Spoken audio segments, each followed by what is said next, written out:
heel stowage plan must be checked to confirm vessels heel at the end of cargo operations. जब मेरा cargo खत्म होगा then vessel should be upright. So ये सारा का सारा आप पहले से ही लोडिकेटर में chief officer puts it, he sees, if it is not okay he tells the planner कि नहीं भाई ऐसा नहीं है. तो ये जो सिस्टम है यहाँ पे कि प्लानर जो है प्लान बनाता है, he also got the all the ship specification उसके पास होती है and the ship उसको इन्फॉर्म करता है how much bunkers we have, how much ballast we have, how much fresh water, everything is tank condition is sent to the planner before. So 1 or 2 days before, because he keeps on booking the cargo all over the world. जिस भी run पे suppose the ship is running from Bombay to Europe, so he has to see which all ports the ship will be touching. तो planner जो है ही actually runs, फिर वो क्या करता है एक एक कॉपी उसकी प्लानर जो है टर्मिनल को भी भेजेगा कि suppose the ship is loading in Bombay and the Bombay terminal planner will have the report safe sitting in Hong Kong. तो वहाँ से प्लानर उसको मेल पे प्लान भेजेगा कि ओके भी these are the containers which are been stored in Bombay, इनको इस शिप पे इस पोजीशन पे लोड कीजिए.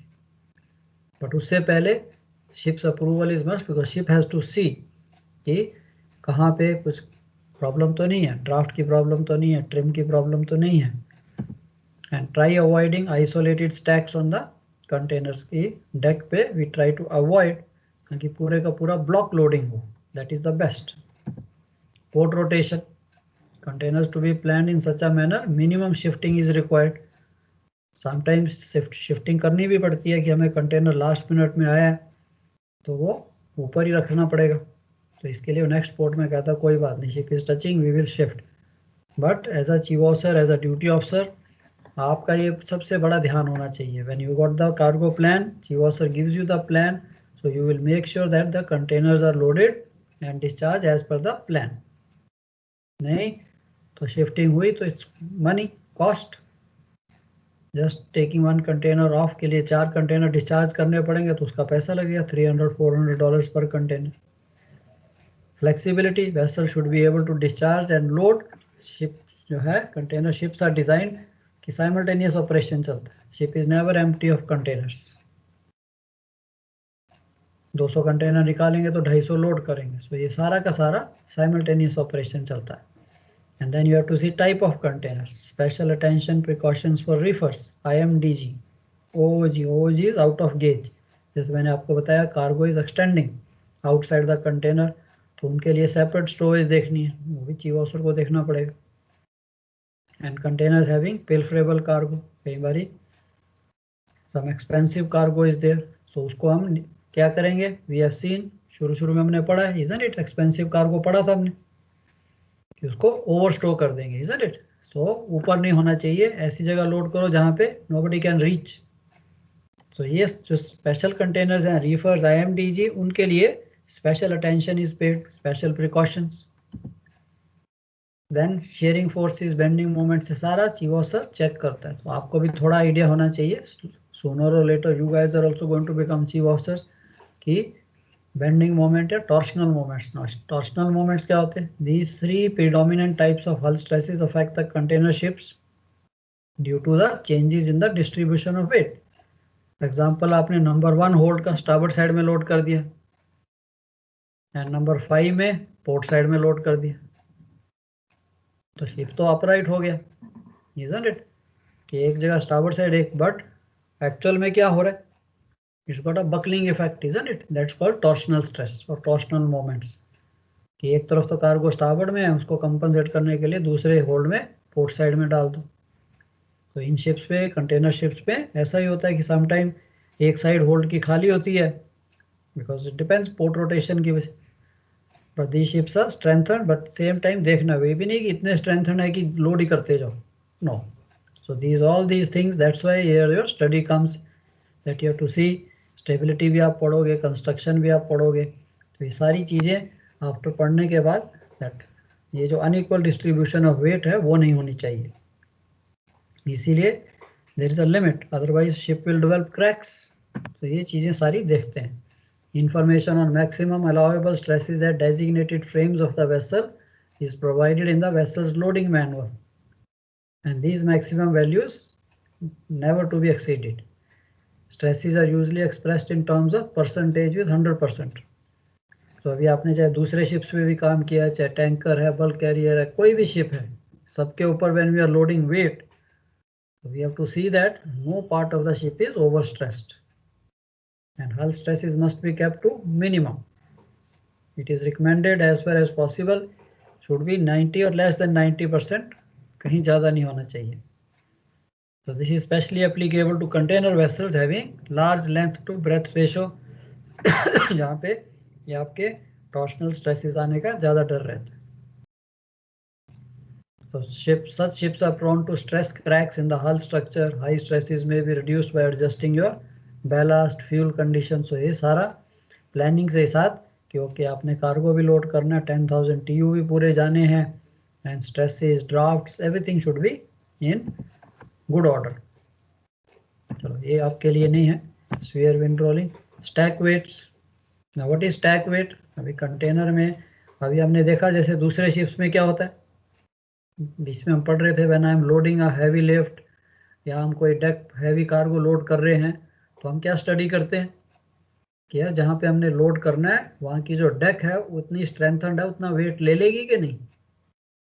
तो कैसे उसको डिटरमिन करते हैं? How we determine that this deck can take the load? कैसे पता करते हैं हम?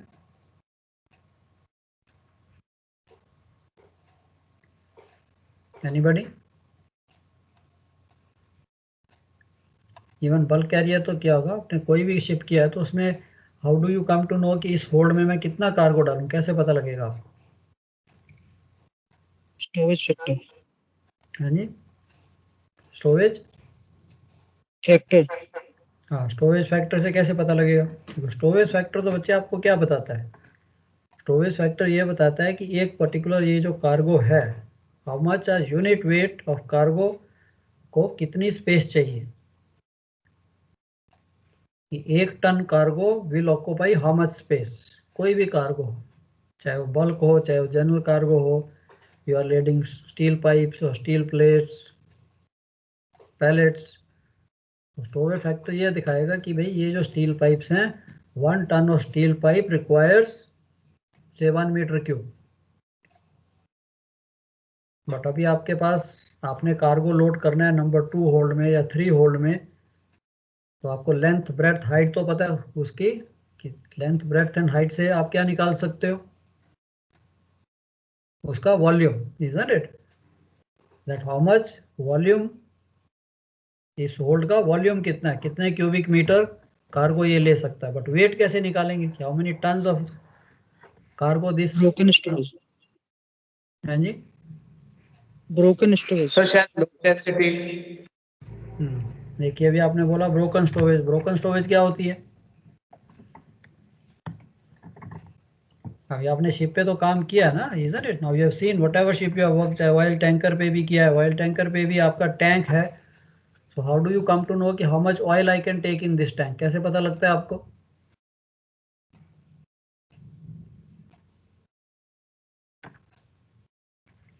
How will you come to know how much oil I can take in this tank? आपने अगर टैंकर पे किया काम, टैंक वॉल्यूम, टैंक वॉल्यूम से सर. ओके, टैंक का वॉल्यूम है कि ये या लेंथ, ब्रेड्थ, हाइट इतनी है, so many cubic metre of oil it can take. अभी सिमिलरली अभी आप कार्गो होल्ड में आ जाइए. अब कार्गो होल्ड में मैंने चेक करना है कि ये कितना वेट ले सकता है. तो आपकी जो डेक है, जो टैंक टॉप है, नीचे का जो bottom of the cargo hold है, हर चीज़ की, चाहे वो टैंक का bottom, I mean cargo hold का बॉटम हो, चाहे वो हैच कवर हो, चाहे वो डेक हो, ट्विन डेक हो, कोई भी डेक है, हर चीज़ की स्ट्रेंथ होती है, isn't it? There is a limited strength. ऐसा तो है नहीं कि जितना मर्जी लोड करते जाओ. तो वो जो स्ट्रेंथ है वो कैलकुलेट करके, ये जो स्टील प्लेट है 8 mm 10 mm मोटी प्लेट है, it can take only so much of weight. So उसको नॉर्मली आपकी प्लान्स में दिया जाता है what we call load density. ये जो प्लेट है, this can take only 10 tons per square metre. That means in 1 metre by 1 metre area में ये 10 टन का लोड ले सकती है, इससे ज़्यादा नहीं. Isn't it? अभी आपने कंटेनर्स लोड करने हैं, कंटेनर के ऊपर कंटेनर, कंटेनर के ऊपर container. So how do we know that कि जहां मैं लोड कर रहा हूं, सपोज ये मेरा होल्ड है, तो इसके ऊपर जब ये कंटेनर लोड होंगे तो ये नीचे जो एरिया है ये कितना लोड ले सकता है। तो इन container ship it is called stack weight. Stack क्या होता है? Basically a row of containers, tier of containers, उसको हम बोलते हैं दिस इज अ स्टैक। तो अभी आपने 6 या 7 कंटेनर्स एक दूसरे के ऊपर लोड किए हैं, तो एक्चुअल स्ट्रेस कहाँ पे आएगा, लोड कहाँ पे आएगा इन सब कंटेनर्स का?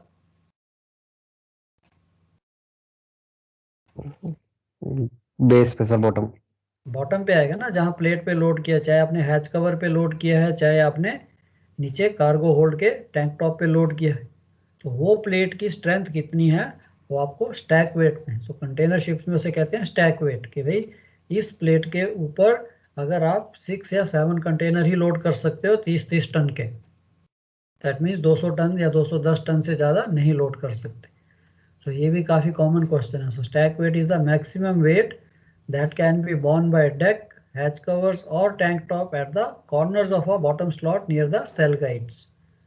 तो सेल गाइड आपने देख ली थी, तो जब मैं कंटेनर रखता हूँ तो ये कंटेनर जो है it basically rest only on 4 points, पूरा तो कंटेनर नीचे नहीं टच करता, तो सारा का सारा वेट जो है वो कंटेनर का 4 पॉइंट्स पे आता है, बट उस 4 पॉइंट्स के वेट को डिस्ट्रीब्यूट किया जाता है, जैसे अभी हमने डनेज के लिए देखा ना, हमने पढ़ा था जनरल डेक कार्गो या दूसरे कार्गो को, कि उसके नीचे हम डनेज से वेट डिस्ट्रीब्यूट करते हैं, स्टील लोडिंग जब आपने देखी। सो सेम वे इसका वेट डिस्ट्रीब्यूट करने के लिए आपका शिप का स्ट्रक्चर है, टैंक टॉप या हैच कवर के नीचे thick girders are welded so that they distribute the weight all along the, पूरे के पूरे होल्ड में वेट को डिस्ट्रीब्यूट करते हैं। सो सिमिलरली स्टैक वेट भी हमने देखना है, दैट मैक्सिमम वेट जब आप लोड करोगे कंटेनर्स का, तो वो आपके लोडिकेटर में, आपके जो लोडिंग मैनुअल है उसमें दिया होता है कि this plate can take only so much load, so weight of a container is distributed again the 4 corners. तो ये सारा उसे कहते हैं स्टैक वेट। सो एक क्वेश्चन अगर आपको आएगा, stack weight is the maximum weight that can be borne by deck और हैच कवर्स और tank tops and it is strengthened accordingly. And एक दूसरा क्या हो गया, अभी दूसरा हमने पढ़ा था, देयर इज समथिंग कॉल्ड, अभी एक कंटेनर के ऊपर दूसरा कंटेनर आप रख रहे हो, तो हाउ डू यू नो कि एक कंटेनर के ऊपर मैं कितने कंटेनर लोड कर सकता हूँ, वो कैसे पता लगेगा आपको?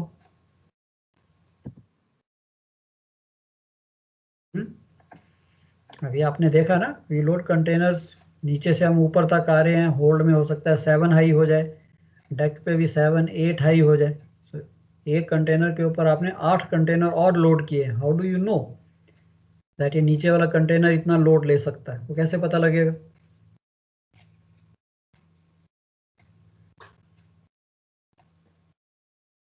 चलो क्या कहते हैं मनीष, कंटेनर वाला? अभी पढ़ा हमने, देखो पढ़ा भी है अभी CSC प्लेट में, नहीं इतनी जल्दी भूल गए? CSC प्लेट में क्या क्या दिया होता है, सेफ्टी अप्रूवल प्लेट जो है, नो आइडिया? सर रैकिंग वाला। रैकिंग फोर्सेस तो है कि ठीक है, रैकिंग फोर्सेस, एक कंटेनर जो है रैकिंग फोर्स, इसके ऊपर रैकिंग तो बेसिकली मतलब वो टूटने वाली फोर्स जो है, बट इसके ऊपर मैं कितनी लोड कर सकता हूँ उसे कहते हैं allowable stacking weight. Allowable stacking weight आपकी CSC प्लेट के ऊपर लिखा होता है कि ये कंटेनर अपने ऊपर कितना वेट ले सकता है, और isn't it? So stack weight is also applicable to container itself. It is normally called allowable stacking weight. Allowable stacking weight represents the maximum superimposed load that any container can be subjected to and is often referred to as the stacking capability or stack height. अभी वो आपने लिखा, हमने stacking वहाँ पे पढ़ा था कि हो सकता है वहाँ पे उसने लिखा हो the stacking allowable stacking weight is 210 tons. Isn't it? So that means इसके ऊपर मैं 30-30 टन के 7 कंटेनर लोड कर सकता हूँ. So then we call this container is 7 stack loading और 8 stack loading. तो इसके ऊपर मैं कितने कर सकता हूँ उसकी इंफॉर्मेशन आपकी जो CSC प्लेट है उसके ऊपर लिखा होगा. Allowable stacking weight represents the maximum superimposed load that any container can be subjected to and is often refers to as the ये and this stacking capability can be found on the CSC plate. तो ये question आपको आएगा, what is stack weight, what is allowable stacking weights, और stack weight में allowable stacking weight और stack weight में क्या फर्क हुआ अभी, what is the difference between the to?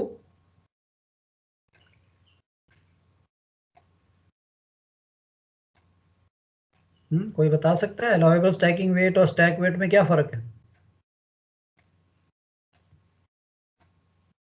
Stack weight sir tank top का स्ट्रेंथ बता रहा है sir, allowable stacking weight sir container का टॉप प्लेट का बता रहा है स्ट्रेंथ। टॉप का नहीं, stacking weight, yes stack weight जो है अभी आपको लिखने को आएगा कि okay write short notes on stack weight और डिफाइन द फॉलोइंग। तो जब स्टैक वेट आएगा तो आपने उसमें लिखना है stack weight is basically the maximum load allowed on the deck और ऑन हैच कवर और एनीवेयर, इवन मेन डेक, हर चीज़ का अलाउएबल स्टैकिंग वेट कि उसके ऊपर आप कितने कंटेनर लोड कर सकते हो, कितना वेट डाल सकते हो अपनी डेक पे, शिप स्ट्रक्चर पे। Where as allowable stacking weight represents कि एक कंटेनर की जो आपने देखा कॉर्नर पोस्ट है, जो चार उसकी लेग्स होती हैं, वो लेग्स जो है कितना वेट, यानी कि लोड करते गए और नीचे वाले कंटेनर की टांगे टूट गई, and that is called the allowable stacking weight, which is the maximum weight that container can be subjected to। and इसकी information CSC plate, stack weight कहाँ से मिलेगा, स्टैक वेट कितनी कहाँ इंफॉर्मेशन कहाँ से मिलेगी, वो तो CSC के ऊपर नहीं है, तो वो आपकी शिप्स की प्लान में होगी, ठीक है, लोडिंग मैनुअल में होगी। सर इसका मतलब क्या है जो लिखा है stack weight is also applicable to container itself? या stack weight is also applicable to container itself. No, ये एक उसने स्टैक वेट मींस कि एक कंटेनर के ऊपर आप कितना वेट नॉर्मली कितना स्टैक हाई ले सकता है, बट एक्चुअल स्टैक वेट जो है बात एक ही है। स्टैक वेट मतलब एक कंटेनर के ऊपर कितना वेट और एक टैंक टॉप के ऊपर कितने कंटेनर का वेट। बट ये टर्मिनोलॉजी जब हम स्टैक वेट कहते हैं कि यार how much is stack weight allowed, then that means how much your deck can take. And container के लिए हम इसे स्टैक वेट नहीं कहते, कंटेनर के लिए हम क्या कहते हैं, अलाउएबल स्टैकिंग वेट।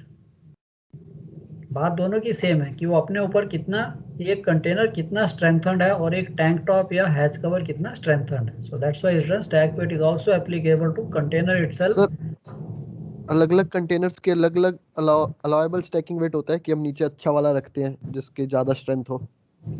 पॉसिबल, ये आपको CSC प्लेट पे जो नए कंटेनर्स बने हैं या जो नया बनेगा हो सकता है वो नया मटेरियल यूज़ करे, न्यू टाइप का मटेरियल यूज़ करे, high tensile steel, cotton steel होता है उसका स्पेशल स्टील यूज़ किया जाता है कंटेनर्स के लिए, इसे कॉटन स्टील कहते हैं। सो इट डिपेंड्स कि उसकी जो आपकी क्या है, ऐसे कॉर्नर पोस्ट्स हैं ट्रेड के ऊपर है भी इसके अंदर कितना होना चाहिए। सो करेक्ट वेट जो है, वैसे तो जब जहाँ पे इसकी लोडिंग होगी, हमारे यहाँ शिप पे तो हो नहीं रही, जहाँ पे स्टफिंग डी स्टफिंग होती है, जहाँ पे स्टफिंग होनी है वहाँ उनको पता है भी मैंने इसके अंदर कितना वेट डालना है, बाहर प्लेट में लिखा हुआ है। सो टोटल ग्रॉस वेट से 20 फीट कंटेनर का, खाली कंटेनर का वेट ही 2.2 टन है। तो अगर उसने उसके ऊपर लिख दिया भी maximum allowed is 25 ton, that means मैं इसके अंदर 23 टन कार्गो ही डाल सकता हूँ, 22.8, इससे ज़्यादा नहीं डाल सकता, बिकॉज 22.8 प्लस 2.2 25 टन से ज़्यादा इसके अंदर वेट नहीं होना चाहिए, इजंट इट।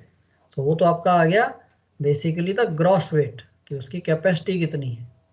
अब अलाउएबल स्टैकिंग वेट है कि अपने ऊपर ये एक कंटेनर, उसके ऊपर वो कितने कंटेनर का वेट ले सकता है। जैसे आप अगर हो तो आपके ऊपर कितने बंदे खड़े हो सकते हैं, that is called the allowable stacking weight. तो इसको लिखने के लिए आपके पास लैंग्वेज होनी चाहिए, it represents the maximum superimposed load that any container can be subjected to. समझ गए बच्चे दोनों में फर्क? तो अगर आपको आता है write short notes on stack weight तो दोनों लिखिए कि stack weight is, the meaning of stack weight is where the ship is concerned, and allowable stacking weight is for the containers. Clear? I hope clear to all of you. इसका फर्क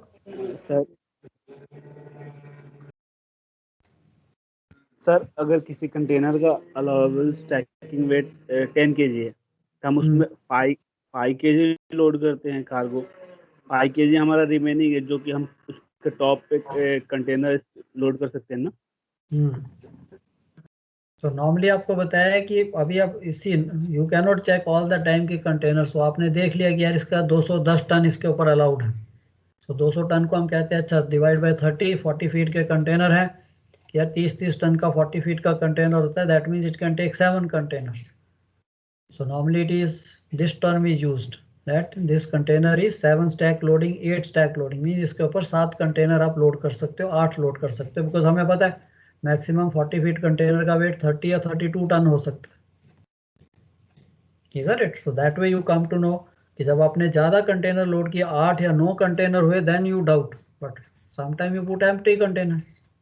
empty container का तो wait कुछ भी नहीं, loaded container जो है वो आपको पता होना चाहिए कितने कंटेनर हम ले सकते हैं उसके ऊपर। सो ये चीज़ नॉर्मली कंटेनर्स तो किनारा में लोडिंग हो रही है ना, आई मीन स्टफिंग हो रही है, तो वहाँ पे ये इस चीज़ का ध्यान रखते हैं।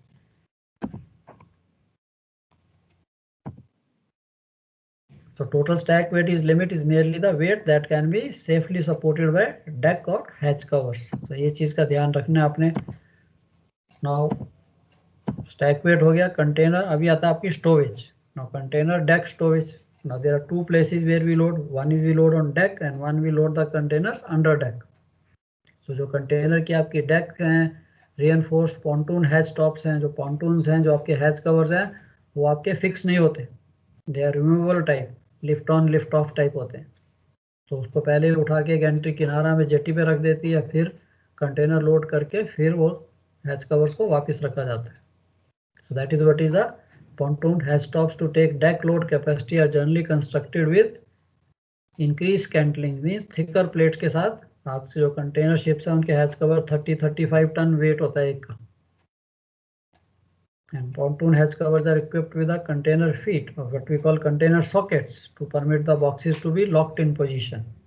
So deck storage के लिए जब आएंगे हम, तो हम देखते हैं first year being the foundation. Hatch cover के ऊपर जब आपने लोड करना है तो सबसे पहले आपके पास कंटेनर सॉकेट्स हैं जिसके अंदर हम बेस लॉक डालते हैं। So let's see deck storage के लिए क्या क्या प्रिकॉशंस हैं। Container should be stored and secured into taking the following into account. Containers are generally stored in fore and aft direction and they should be stored in such a position as not to deny the safe access. वो तो हमने सब जगह देखा है। Of course cellular ships हैं उनमें ये प्रॉब्लम नहीं आती, and they should be effectively secured in such a manner the bottom containers will not slide. So उसके लिए आपके पास base locks हैं and top containers again उसके बीच में भी हम twist lock डालते हैं। तो ये unit should be stored in a manner it does not extend, ship side से बाहर नहीं जाना चाहिए। अभी अगर आप if I show you some photographs, so container ship जो हैं जब वो लोड करते हैं तो containers basically you see this, ये आपका हैच कवर है, this is your main deck. तो कंटेनर बिल्कुल साइड पे होता है यहाँ पे, जिसे कहते हैं कंटेनर पेडेस्टल, ये आपकी डेक है चलने के लिए। तो ये कंटेनर ऑफ कोर्स बाहर नहीं एक्सटेंड होना चाहिए, दैट इज मीन्स ये कंटेनर ये आपकी शिप साइड है, ये पूरा का पूरा शिप साइड के साथ इससे बाहर नहीं जाना चाहिए। नहीं कि आपने बड़ा कंटेनर ले लिया, वैसे तो you can not load on the ships but some general cargo ships it's possible that these containers can extend, वो नहीं होना चाहिए। सो दिस इज व्हाट आपको ध्यान रखना है जब आपने लोडिंग करनी है, दैट कंटेनर की जो स्टोरेज है वो डेक के अंदर ही होनी चाहिए। Unit should be stored this thing. Okay, deck load should not overstress the deck.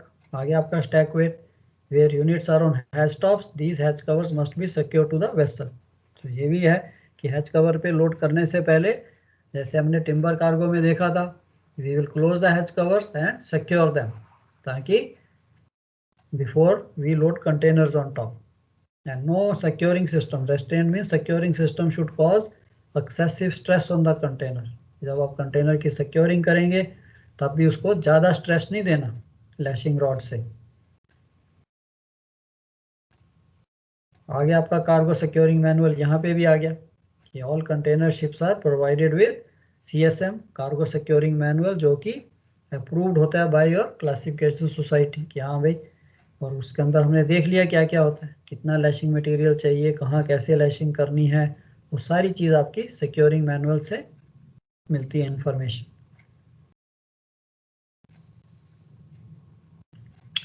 So under deck loading के लिए अगर आप देखिए अंडर डेक आपको कुछ नहीं चाहिए, no securing material. Virtually all container ships are provided with cell guides with vertical guide rails as securing means for hold cargos.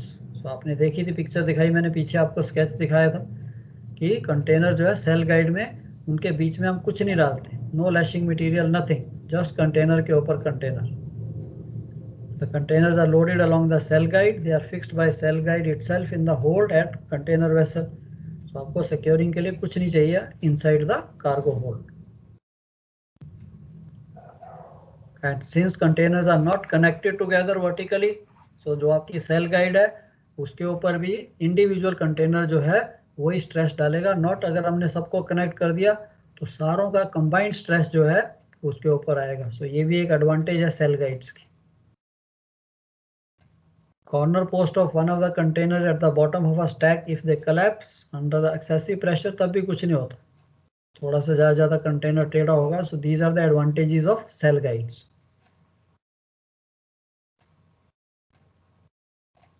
ये देखिए अंडर डेक यू लोड कि अगर ये आपके कंटेनर्स है जैसे हमने देखा था, these are basically the cell guides. ये आपकी सेल गाइड है यहाँ पे। अब इसमें उसने क्या किया, दो 20 फीटर कंटेनर्स लोड किए हैं, जबकि सेल गाइड यहाँ पे और यहाँ पे है। तो इसे कहते हैं 40 फीट की सेल गाइड। बट कंटेनर्स ये जो 20 फीट कंटेनर्स हैं ये आपने लोड किए, तो यहाँ पे तो इसको सेल गाइड पकड़ लेगी, यहाँ भी सेल गाइड, और बीच में हम एक गाइड प्लेट होती है यहाँ पे जो इस कंटेनर्स को नीचे वालों को साइडवेज नहीं हिलने देगी। अदरवाइज 20 फीट के ऊपर हम 40 फीट भी लोड कर सकते हैं उसको ब्लॉक करने के लिए। Securing on deck using stacked storage. अब डेक पे अगर आप देखिए तो आपने देखा था कि सबसे पहले डेक स्टोरेज के लिए हमारे पास जब हमने करना है storage, if you see this on deck we have this type of thing, या आपके हैच कवर्स के ऊपर ये सॉकेट्स बने होते हैं। इन सॉकेट्स में हम पहले बेस लॉक डालेंगे। बेस लॉक क्या, बेसिकली दो कोन है, एक कोन ऊपर एक कोन नीचे, जब उसके साथ एक रॉड लगी होती है, U turn the rod and उसके ऊपर कंटेनर रख दीजिए, वो कंटेनर को स्टैक एकदम से लॉक कर देगा। तो these are the basically container feet या ISO sockets, correct name is the ISO sockets. इनके अंदर हम बेस लॉक्स डालते हैं and then we load the container. ये आपका सारा This is how all the container material is. ये आपकी गाइड प्लेट है जो नीचे वेल्ड होती है, जो कंटेनर को मूव करने से रोकती है।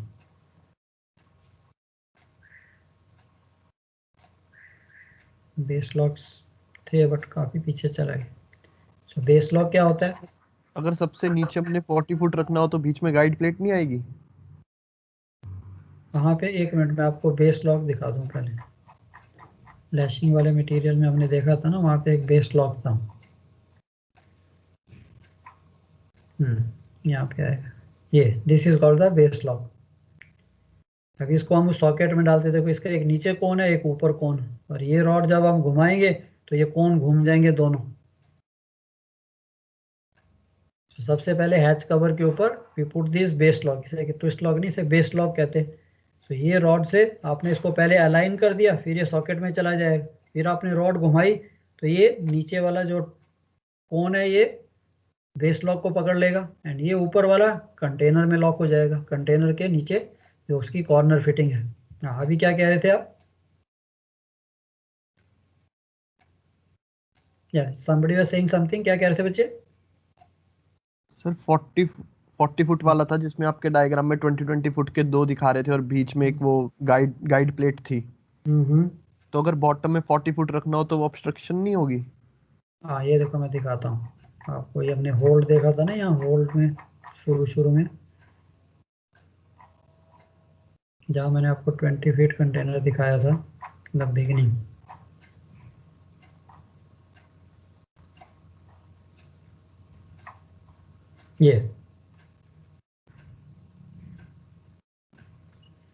ये देखिए सेल गाइड तो 40 फीट है, ये यहाँ से लेके यहाँ तक 40 फीट की सेल गाइड है। एक सेल गाइड यहाँ लगी है, एक ये आप पीछे वाले बल्कहेड पे लगी है।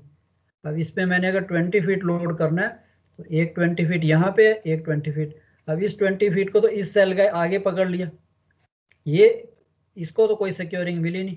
इसके लिए यहाँ पे डेक पे एक आपकी गाइड प्लेट के इन दोनों के बीच का गैप है, पूरी ऊपर तक नहीं, छोटी सी होती है, या नीचे कोन वेल्ड कर देते हैं, जहाँ पे इसने बैठना है वहाँ पे कोन है, तो जब आप 40 फीट लोड करोगे तो वो ऑब्स्ट्रक्ट नहीं होगी, वो तो इन दोनों के बीच में रह जाएगी। आपका 40 फीट क्या, यहाँ से सीधा पीछे तक यहाँ तक आ जाएगा, इजंट इट। एंड दूसरा 40 फीट जो है इसके अच्छा सर, वो पैरेलल। एथवर्डशिप है वो, यस, मतलब दो ऐसे को, कंटेनर्स के, हाँ ऐसे में लगी हुई है। अच्छा सर, ऐसे में लगी होगी ना। तो सर ऐसे वाली मूवमेंट नहीं रोकेगा वो? तो ऐसे के ये लिए क्या, कुछ नहीं है फॉरवर्ड आफ्टर मूवमेंट के लिए? फॉरवर्ड आफ्ट तो होगी नहीं ना, ये तो बल्कहेड आ गया, पीछे भी बल्कहेड आ गया। अब आप कह रहे हो कि सिर्फ ये 40 फीट, इसके पीछे में कोई कंटेनर नहीं है, हाँ जी सर। Isn't it. उसके लिए क्या है कि ये जब इसने कंटेनर ने बैठना है तो sometime they give you the, यहाँ पे नीचे कोन भी लगे होते हैं, वो 40 फीट लोड करोगे तो उसको टच नहीं करेगा, बट ये इसका ये जो होल है इसके अंदर चला जाएगा, नीचे वाला जो होल है बेसिकली इसे कहते हैं कॉर्नर फिटिंग, ये नीचे में भी है तो वो उसमें बैठ जाएगा। नॉर्मली सेल गाइड्स जहाँ पे होती हैं, ये जो सेल गाइड है ना, इसके नीचे में भी कोन होता है एंड में, यहाँ पे बेस पे, जहाँ पे ये देखिए जहाँ इसने बैठना है ना, तो यहाँ पे भी उन्होंने एक डबलर प्लेट लगा के कोन लगाए होते हैं। तो ये जब कंटेनर आगे बैठेगा तो ये कोन इसको पकड़ लेंगे, वैसे ही नहीं पीछे जाने देंगे। नीचे कोन वेल्डेड है यहाँ पे बॉटम पे, सारी सेल गाइड यहाँ भी और पीछे भी, तो द कंटेनर पीछे आने से भी उसका कोन उसके अंदर चला जाएगा, उसकी जो कॉर्नर फिटिंग है, समझे। ये जो है ये बैठा है नीचे, जो इसका जो नीचे डेक पे है, यहाँ पे भी इन सेल गाइड्स के एंड पे भी उन्होंने कोन वेल्ड किए हुए। तो प्रॉब्लम आती है इसकी साइड वे मोशन को रोकना। साइड वे मोशन को रोकने के लिए एक तो या कोन लगा देंगे जिसमें यहाँ पे भी कोन होगा, या फिर गाइड प्लेट होगी। तो गाइड प्लेट मैंने आपको दिखाई पतली जैसी, इक्विपमेंट में देखिए तो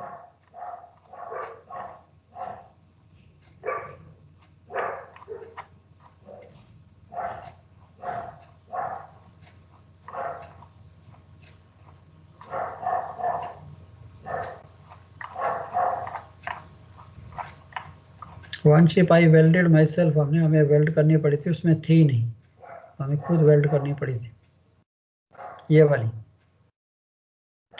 अरे ये देखो, ठीक है ना, पतली सी प्लेट। तो कंटेनर जो है यहाँ पे बैठेगा, यहीं तक आएगा, तो ये इसको साइड वे मोशन नहीं करने देगा कंटेनर, ये इसको रोक देगी साइड वे मोशन से। It is welded on deck, ये पूरी प्लेट ऐसे वेल्ड है। 40 फीट आएगा तो 40 फीट ऐसे लोड हो जाएगा पूरा, दूसरा 40 फीट इसके साथ ऐसे लोड हो जाएगा। फॉरन आफ्ट चल रहा है ना 40 फीट, तो ये प्लेट ऐसे, अंडरस्टूड। हाँ जी सर। तो ये आपका वेरियस इक्विपमेंट है, दीज आर द फिटिंग्स। ये आपके ISO sockets, eye plates lashing के लिए, these are the again cones, ऐसे कोन्स नीचे वेल्ड होंगे। तो कंटेनर इसके अंदर बैठ जाएगा, फिर वो ना पीछे आ सकता है ना आगे जा सकता है। ये देखा ना, found at the base of a cell guide. Cell guide के बेस पे नीचे ऐसे ही डबलर प्लेट होती है, उसके ऊपर ये कोन वेल्ड होगा। तो कंटेनर आगे पीछे हिल भी नहीं सकता, अगर सपोज आपने 40 फीट सेल गाइड में 20 फीट लोड किया है तो। चल कहाँ पे थे हम, या तो this is again under deck loading. आपने देखी है कि अंडर डेक में प्रॉब्लम नहीं, अंडर डेक तो सीधा सेल गाइड में। डेक के लिए थोड़ा सा है कि जब आपने डेक पे लोडिंग करनी है, सिक्योरिंग कंटेनर्स ऑन डेक, तो पहले हम ऐसे लोड करते जाएंगे, फिर इसकी लैशिंग आएगी।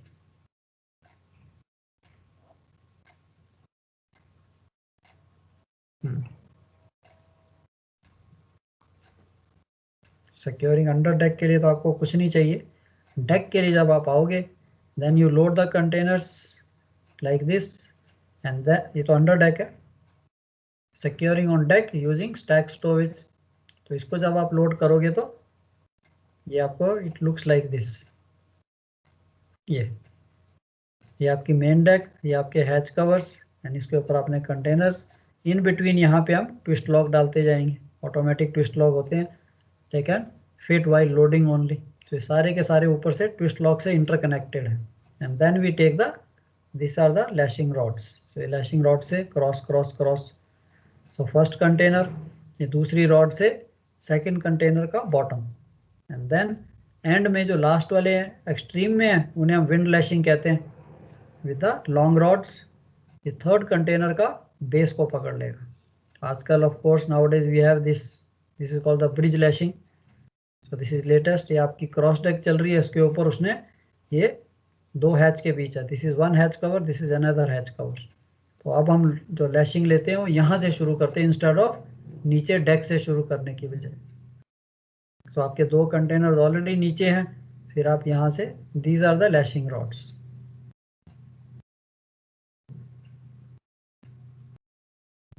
And turnbuckles, and extreme में हो सकता है हम एक और लॉन्ग रॉड लगा के एक्सट्रीम का कंटेनर को सिक्योर कर दें। अब इसमें प्रॉब्लम क्या आती है कई बार कि जब आप लोड कर रहे हो तो समटाइम जब आपने ट्विस्ट लॉक्स देखने, ये देखो ये मैंने एक स्पेशल फोटो, ये देखिए ट्विस्ट लॉक इसके बीच में गया ही नहीं है। ये देखो ट्विस्ट लॉक बिल्कुल अंदर चला जाता है दोनों तरफ। अब यहाँ पे container is resting only on top of twist lock, ये लॉक नहीं हुआ। अब ये अगर एक्सट्रीम साइड पे होगा तो डेंजरस। तो एज अ ड्यूटी ऑफिसर ये हमें सब चेक करना है कि ये कंटेनर जो है they are properly sitting. Twist lock दोनों कोन्स इसके, एक नीचे वाली सॉकेट में और एक ऊपर वाली सॉकेट में।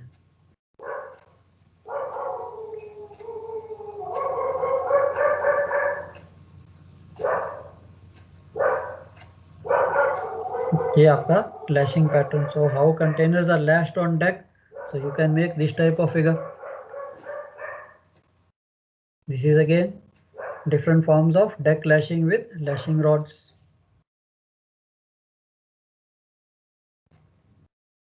And ये आपकी इसे कहते हैं ब्रिज लैशिंग। ये जो आपको मैंने वो दिखाई है उसकी पिक्चर है नहीं, तो ये आपका ब्रिज आ गया यहाँ से लैशिंग शुरू होगी। ये डेक आपकी यहाँ पे है, देखो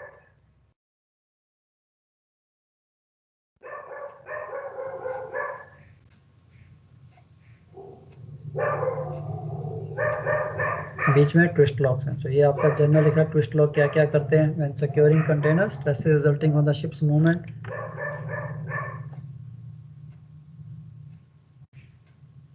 अब precautions checks during discharge and loading, जो आपका काम है basically, isn't it? As a duty officer हमें क्या करना है, regularly examine the lashing component looking for any wear and tier.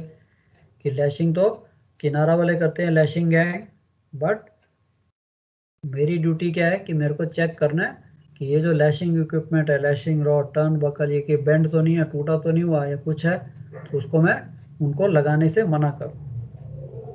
Twist lock stevedores return to the ship, कई बार ट्विस्ट लॉक ऊपर से नीचे फेंकेंगे तो वो भी नहीं होना चाहिए। उसका भी उनको एडवाइस करना है कि नहीं भैया लैशिंग मटेरियल को फेंकना नहीं है, वो डैमेज हो जाएगा, खराब हो जाएगा। एग्जामिन द डी रिंग्स, जहाँ पे लैशिंग लेनी है हैच कवर्स के ऊपर या जहाँ पे भी आपकी लैशिंग पॉइंट्स हैं, आई जो हैं आईज हैं वो रस्टेड नहीं होनी चाहिए, रस्टेड हुई तो टूट जाएगी। Observe application of lashing, ensure they are correctly applied and locked. Keep a watchful eye on the container loading, ensure it is proper storage plan, as incorrect container storage can have again port rotation. तो ये सारी चीज़ें हमने check करनी। अब check set सी में हमने जब अगर ठीक है सेलिंग कर ली, सारी लैशिंग वैशिंग चेक की, स्टोरेज भी हो गया, so within 24 hours of departure naturally I think जिन्होंने कंटेनर पे किया मनीष ने, तो every day we check the lashings. क्यों कि जब शिप चलेगा पॉसिबिलिटी है लैशिंग थोड़ी स्लैक भी हो सकती है। So checks after departure normally that we check the lashings are not slack, अगर स्लैक है तो उसको टाइट कर देंगे। And before onset of bad weather again हम थोड़ी और प्रिकॉशन लेंगे, that make sure all the lashings, अगर कहीं एक्स्ट्रा लैशिंग चाहिए तो वो भी ले लेंगे, additional lashing. And third, lashing equipment not in use is correctly stored. कई बार जो लैशिंग मटेरियल डैमेज है, खराब है, नहीं करते, उसको सेपरेट रखना, दूर रखना है आपने। इन्वेंट्री, मनीष कभी ली थी इन्वेंट्री आपके टाइम में?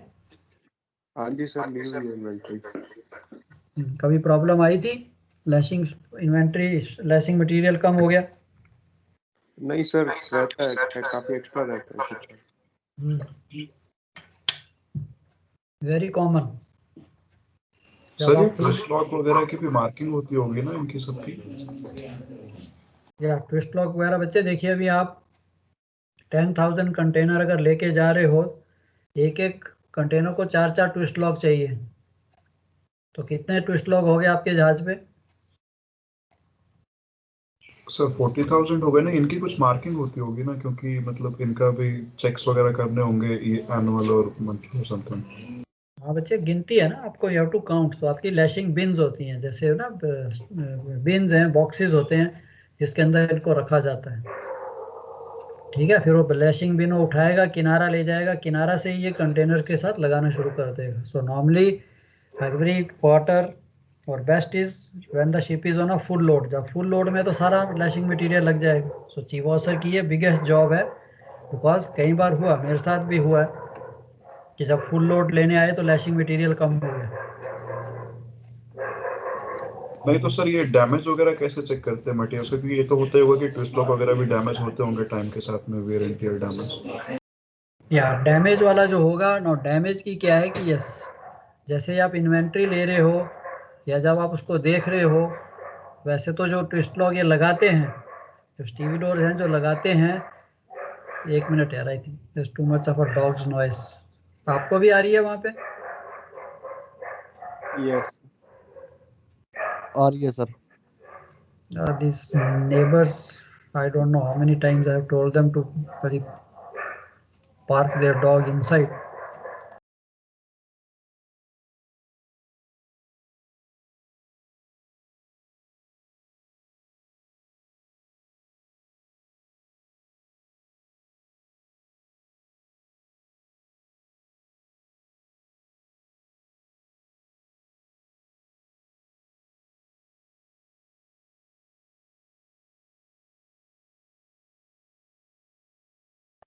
या आपका बच्चे जो कहना था कि यस द डैमेज मटेरियल है, normally we have a routine चलता रहता है, साथ साथ इंस्पेक्शन हम करते रहते हैं, इन्वेंट्री भी लेते हैं, तब भी हम सेपरेट कर देते हैं। तो वैसे तो twist lock you can make out, जो डैमेज हो दिखेगा।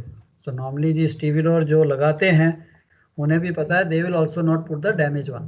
तो डैमेज वन वैसे भी हमें अपने शिप पे जब हम उसको स्केयरिंग अप करते हैं, इन्वेंट्री लेते हैं, तो हम डैमेज वाले वैसे ही सेपरेट करके 4 पिक आफ्टर पिक स्टोर में रख देते हैं, so that they are not used.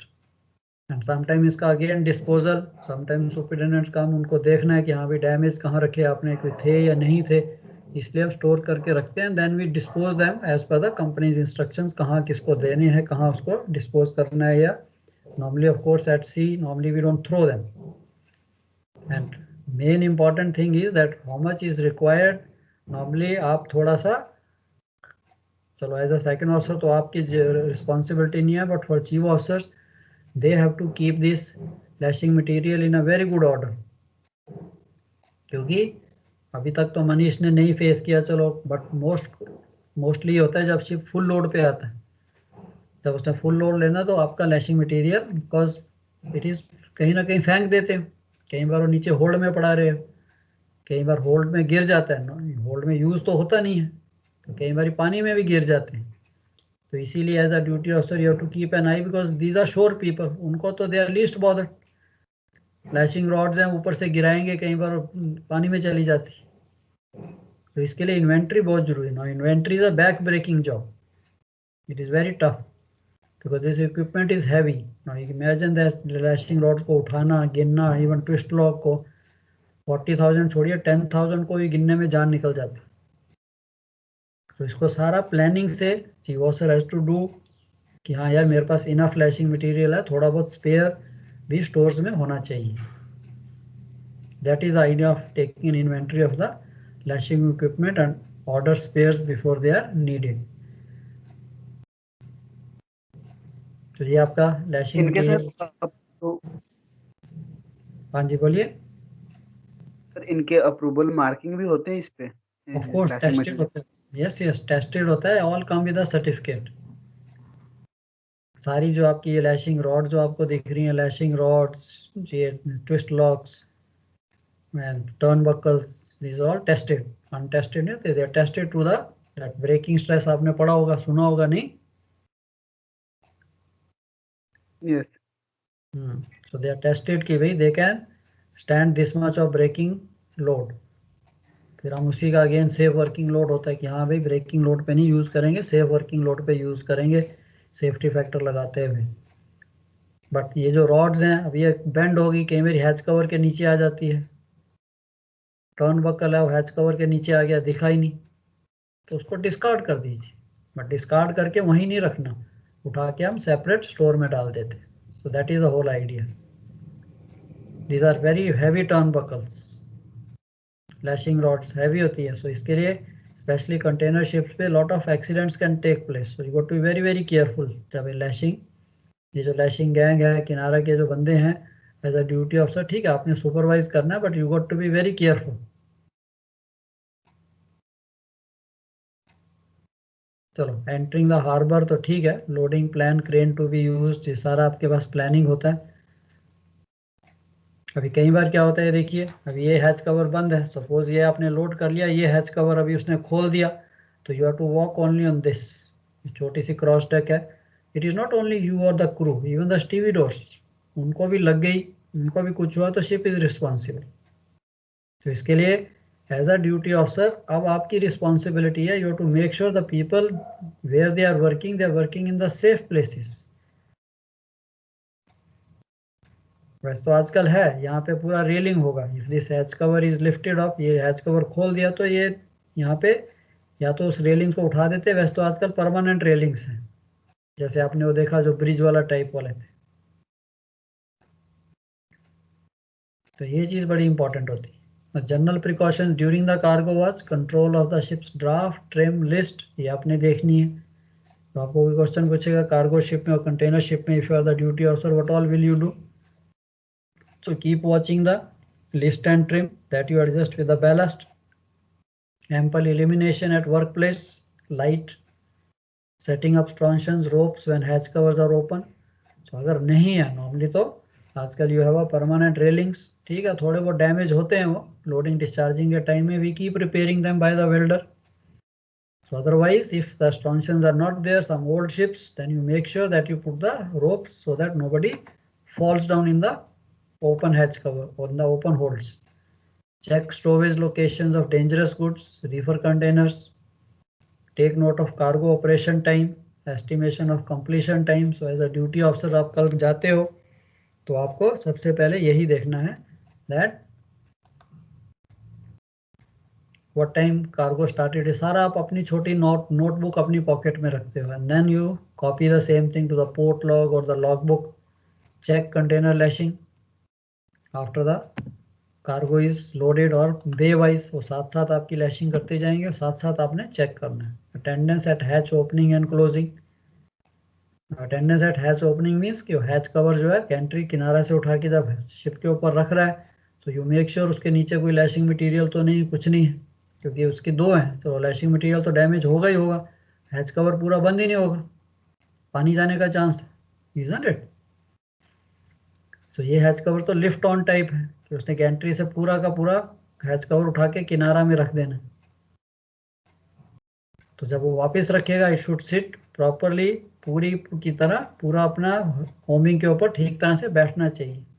So that's why it is expected that आप बिजी हो, यू सेंड समबडी, जो भी आपकी टीम में है, डेक वॉच में है, adjust ballast as instructed by chief officer. Ballasting में तो आप अभी सब एक्सपर्ट हो गए, नहीं? एज अ कैडेट सारा बैलास्टिंग कैडेट से ही कराते हैं, क्यों करते थे कि नहीं? Yes sir, exactly. यस या गलत बात है, बट ठीक है, आप तो अपना सीखने के पॉइंट ऑफ व्यू से कर रहे हो, बट ऐसा नहीं है कि बैलास्टिंग सिर्फ कैडेट का ही काम है। कई बार मैंने देखा चीफ ऑफिसर को प्रॉब्लम आ जाती, कैडेट साइन ऑफ हो गया, अभी कैडेट है ही नहीं, अब बैलास्टिंग कौन करेगा, लाइन ही नहीं पता। Same thing is duty officer, second officer, third officer, अभी रात को चीफ ऑफिसर तो जागेगा नहीं पूरी रात। So when gantry crane, so अभी आपने बैलास्टिंग डी बैलास्टिंग की है, so when you go as a second officer, third officer, so आप वेरी क्विकली बहुत अच्छी तरह जल्दी से पिकअप कर लोगे, लाइन वगैरह जो है जल्दी से पिकअप कर लोगे, ठीक है। अगर चीफ ऑफिसर आपको बोलता है नाइट टाइम अपनी वॉच में, I can do, normally ships पे एंटी हीलिंग टैंक्स होते हैं, So when gantry crane is traveling, be careful with possible contacts with the mast, funnel, gangways. कई बार ऐसा भी हुआ गैंट्री ट्रेवल कर रही थी, उसने गैंट्री उठाई नहीं और फॉरवर्ड मास्ट को जाके मारी या फनल को मारे। कोई जान के नहीं करता बट एक्सीडेंट हो जाता है। Give attendance when heavy weight cargo is being loaded. Loading, record the diameter and length of sling used. चलो slings तो आजकल नहीं है। Officer of the watch shall report to the chief officer on completion of lashing and have it checked by. So of course chief officer knows cargo खत्म होना है कि हाँ जी चेक किया है। आपने सारी एंट्रीज करनी है, रिकॉर्ड आपने रखना है। Check container lashing, check container dangerous cargo labels. अभी जब हम डीजी कार्गो पढ़ेंगे उसमें भी देखेंगे कि यार क्या क्या प्रिकॉशन लेनी है। DG cargo is very important, तो इसके लिए मैं यहाँ पे नहीं टच कर रहा। व्हेन वी स्टडी IMDG फिर हम उसको भी पढ़ेंगे कि डीजी कार्गो के टाइम में, बिकॉज आजकल आपका एग्जामिनेशन सब जगह, ये नहीं कि ये एग्जाम हुआ उसके बाद कोई नहीं पूछेगा। PSC आएगी वो भी पूछेगा, बड़े हंसते हुए पूछेंगे, आप एग्जामिनर की तरह नहीं पूछेंगे। But second, how are you, how will you do this, तो सारा काम आपने सीखना और याद भी रखना है। And on completion of cargo work prepare no injury. Of course chief officer बनाएंगे कि हाँ भाई किसी को स्टीविडोर को किसी को कोई इंजरी नहीं हुई। ये नहीं कि बाद में वो क्लेम मांगे कि ये मेरा स्टीविडोर लास्ट टाइम जहाज आया था उसकी टांग टूट गई। तो इसके लिए पेपर वर्क साथ साथ ही खत्म होता है। So this is basically chief officer takes a no injury certificate. IMDG मैं बाद में लूँगा सब। So during the voyage watch out for leaking dangerous cargoes, ये भी dangerous। अब थोड़ा सा था ये requirements और reefers। So reefer cargoes रह गए। चलो I don't want to tire you today। नहीं थक गए के नहीं थक गए होंगे कि सर सुबह से पढ़ के। एक क्वेश्चन है सर। हाँ जी बोलो सर। जैसे टैंकर्स में हम लोग के लोडिंग के टाइम पे एक MSDS मिलता है कार्गो का, तो वैसे अब इसमें तो मतलब डिफरेंट टाइप के कंटेनर से डिफरेंट टाइप का कार्गो है, तो इसमें हम लोग को पता रहता है क्या कि हर एक कंटेनर का क्या है? जैसे बच्चे देखिए जनरल कार्गो है, जनरल कार्गो में तो हमें नहीं इवन पता होता है, इवन शिप को भी नहीं पता होता कंटेनर्स के अंदर क्या है।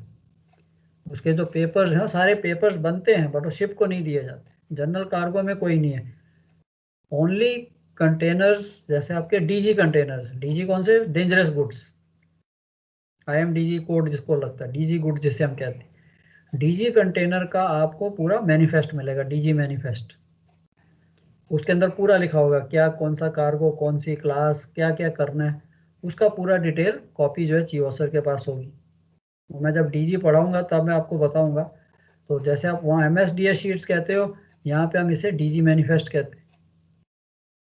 सिमिलरली रीफर, अभी रीफर का आज टाइम नहीं है तो आप plus you must be tired also. Reifer containers उसका भी आपको रीफर मैनिफेस्ट होगा कि उसके अंदर लिखा है कौन सा क्या कार्गो है, कितना उसकी क्वांटिटी है, किस टेम्परेचर पे आपको ले जाना है, क्या क्या प्रिकॉशन लेनी है, वेंटिलेशन करनी है नहीं करनी है।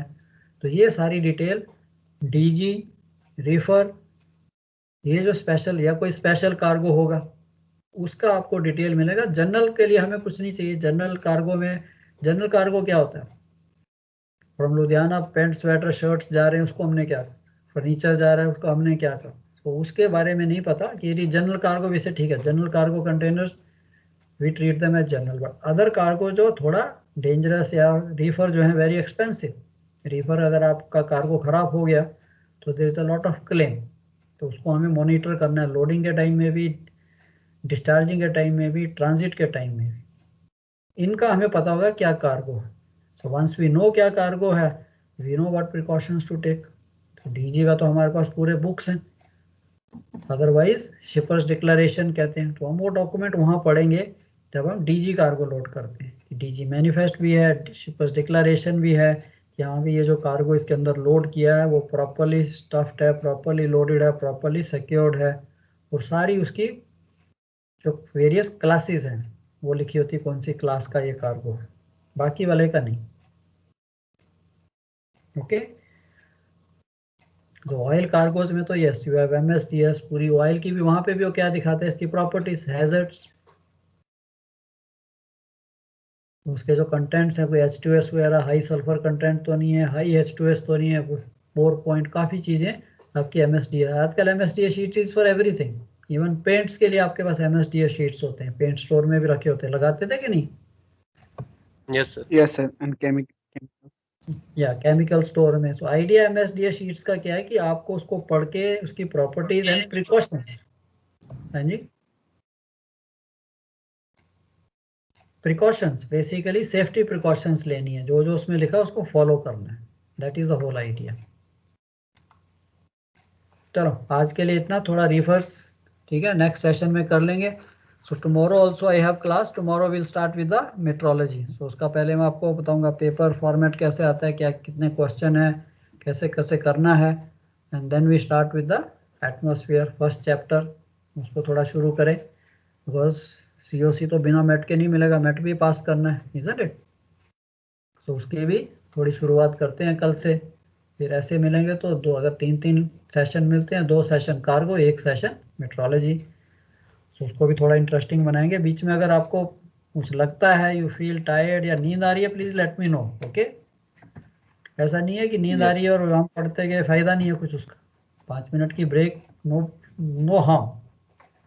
ये नहीं कि एक बार ब्रेक ली उसके बाद ब्रेक ले ही नहीं सकते, नो। अगर आपको लग रहा है कि then you can point out कि सर 5 मिनट रुक जाइए, थोड़ा चाय वाय दोबारा से पीनी है तो, okay? So I know theory थोड़ी सी कई बार बोरिंग भी हो जाती है, तो we should work in that fashion. चलो ओके, आज के लिए enough. Any questions, any doubts? And कुछ भी समझ नहीं आया तो शर्माना नहीं है, पूछना है। डोंट वरी कि कोई आपको अब एकदम सिंपल पूछ रहे दूसरा वाला हंसेगा, कुछ नहीं होता इससे। We are all seafarers, we all know, सबको सब पता है। हो सकता है किसी और को भी वो चीज़ ना पता हो, आपने पूछ ली, हो कहेगा चल मेरा डाउट भी क्लियर हो जाएगा, मनीष ने पूछ लिया, बहुत अच्छा। जब तक समझ नहीं आया तब तक छोड़ना नहीं कि नहीं सर ये समझ नहीं आया। चलो okay then, call it a day for Okay, day. sir. Thank you. Yeah. Thank you sir. Bye Thank सर, you, thank you sir. Sir. Welcome. sir. Welcome. Welcome.